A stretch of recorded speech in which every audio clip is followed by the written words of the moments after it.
Spiritual growth feels amazing at first, right? You're in the flow, you're meditating, you're manifesting, and things are just clicking. And then you hit a wall. Your momentum fades and you start second guessing yourself. And you start to ask yourself questions like, why isn't this working for me anymore? That moment right there, the plateau, the dip, that's the moment that nobody really prepares you for. But here's the truth. This isn't a sign of failure, and this isn't a sign that you're off track. It's one of the most important phases of your journey, and it actually holds the biggest opportunities for growth. Let me explain. Each one of us has at least one soft spot, a deep wound or a belief or a story that can just throw us off track in an instant, no matter how much inner work we've done before. This is a pattern that's not talked about enough, but I've seen it again and again in myself, in my clients, and also in the spiritual growth communities. So you're on fire, you're living as a new self until something happens.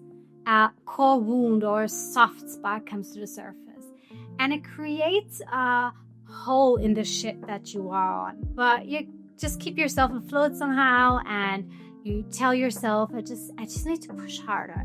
I just need to meditate more. I just need to focus on my vision more. And then another challenge hits, and another wound comes to the surface. In the end, your frequency just starts to feel off, no matter how much effort you put in. But you just start these cracks and these holes in the ship to just get wider and wider, and the water slowly flowing in. And maybe your dreams start to feel impossible again, and maybe you stop practicing as consistently as you used to. Or maybe you start comparing yourself to others, and you may start wondering, why is it working for them so easily, and why isn't it working for you? That's usually the moment where people start moving in two different directions. And this is where a clear pattern shows up. And that's usually the moment where people start moving into two different directions. And I've seen two different extremes here people face when the ship starts sinking. On the one hand, there are those hardcore manifestors who just focus on creation nonstop. They just keep visualizing and manifesting. But oftentimes they also kind of tend to ignore the subconscious patterns that are coming up, that are there to show them something. And they just push through everything with pure willpower. And the good thing is they may succeed with this approach. But if they don't, they will feel even more discouraged and powerless. Because if you push through the pain and force yourself to hold the vision while ignoring all your emotions, then these emotions just get stored and they amplify over time. And in the end, it can leave you even more exhausted and burned out and unable to hold your high frequency. And then on the other hand, there are the deep healers who really understand that the ship is sinking. So as a result, they try to patch the holes on the ship. They focus on healing the core wound that keep pulling their frequency down. But here's the challenge with this extreme too. Sometimes they get just lost in the digging, and even though releasing the old wounds can feel so satisfying sometimes, relying on this step too much can keep them from using their power, from believing in their power. But here's the challenge with this extreme. Sometimes they get lost in the digging, and even though they release these old wounds, and it can feel satisfying, relying on this step too much can just keep them from truly understanding and staying in their own power to create. And here's another important fact that most people in the eating space don't even have on their radar. Where your attention goes, your energy flows. So by continuously focusing on the pain, you just keep creating more and more wounds for you to heal and to look at. And that's not very efficient either. I think both have their place, but I think both truly need an inner navigation system, which would be the discernment to know when is it time to heal and when is it time to actually create. And I think that's exactly what's missing in a personal development world, to find the middle way of this. So for those hardcore manifestors that just stay strong throughout the entire process. Holding on to the vision is not always easy, but some people manage to do it. And Dr. Joe Dispenza often adds, can you believe in your future no matter what your senses tell you? And this takes a lot of grit, discipline, and unconditional faith.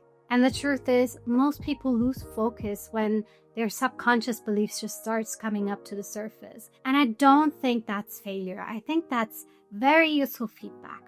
And I think it takes a certain level of awareness and the ability to reframe and to recognize what's actually happening. Now let's talk about the healing path for a moment. After years of doing the Dr. Joe Dispenza work, plus working as a hypnosis practitioner and as an energy healer, here's what I've noticed. You can push your way through manifesting, but what do you do when an old childhood wound suddenly pops up and totally throws you off? And suddenly things start to feel off no matter what you try. And that is usually the moment where a bit of healing makes all the difference. So when that is happening to me, I ask questions like, what's really happening in my life right now?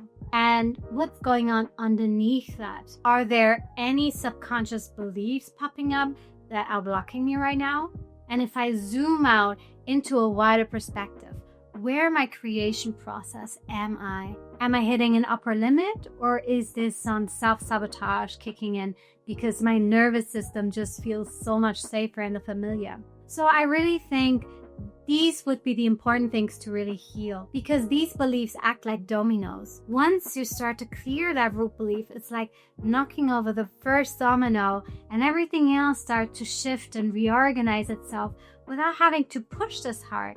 And you start to believe in your new vision again. So when you do the digging process, you may find out that you have subconscious beliefs like, I don't think I'm worthy to live a life that's that easy. Or whenever I have success with something, I always find a way to mess it up. Or I don't have what it takes to really finish something. These beliefs often come to the surface when you hit a certain level, an upper limit, right before you're about to break through. So this is one of the things I do in my work as a healer and coach. We look at everything from a wider perspective. Where are you and where would you like to go? And what are some subconscious patterns that are holding you back? Are there maybe subconscious fears that just keep you stuck in the familiar? When and how should you honor your emotions and the wounds that come up without losing sight of creation? And then on the other hand, I help you elevate your frequency so that you allow yourself to merge with that new timeline, to change into the new box, to create the life that you truly love. So if this resonates with you and you'd like to experience this for yourself, then check the link in the bio. Much love.